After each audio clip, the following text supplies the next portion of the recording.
اللهم صل على سيدنا محمد يا رب صل وسلم دائما ابدا على حبيبي. نبی کی 9 بیویاں ہیں. جب ان ازواج نے آپ سے مانگا کہ بھئی ہمارے گھر میں 40 دن چولہا نہیں جلتا, پیسے نہیں ہیں, راشن نہیں ہے, تو آپ صلی اللہ علیہ وسلم نے کیا فرمایا؟ قرآن کی آیتیں نازل ہوئیں.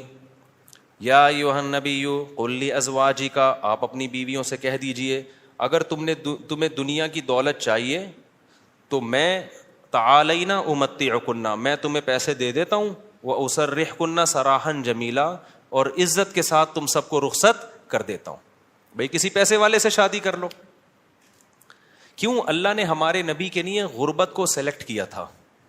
حالانکہ آپ مالدار بننا چاہتے بن سکتے تھے, لیکن نبی آخری نبی ہے نا, تو اس میں کیا حکمتیں ہیں وہ میں بھی نہیں چھیڑوں گا.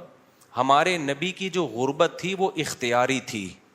اختیاری کا مطلب آپ نے خود اپنے آپ کو مسکین رکھا ہوا تھا. یہ نہیں کہ آپ کے پاس پیسہ نہیں تھا, پیسہ آتا تھا سارا صدقہ کر دیتے تھے. صبح آیا شام تک نہیں بچا, شام کو آیا صبح تک نہیں بچا.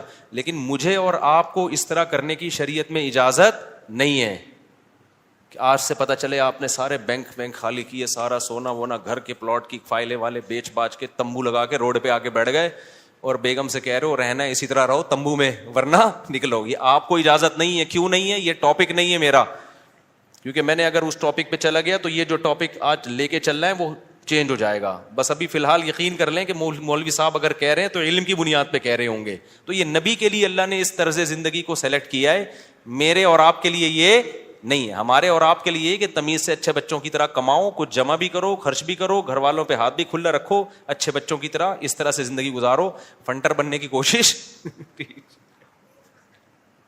فرض واجب نماز روزہ یہ پورے کرو بس. لیکن نبی کا معیار اونچا تھا.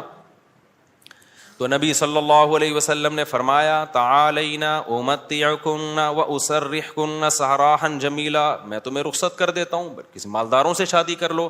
اس زمانے میں طلاق یافتہ بیوہ کی شادی ہونا کوئی مسئلہ نہیں تھا, ایک سے ایک رشتہ مل جاتا تھا. یہ تو ہمارے زمانے میں نحوست ہے کہ نہیں ہوتی شادیاں.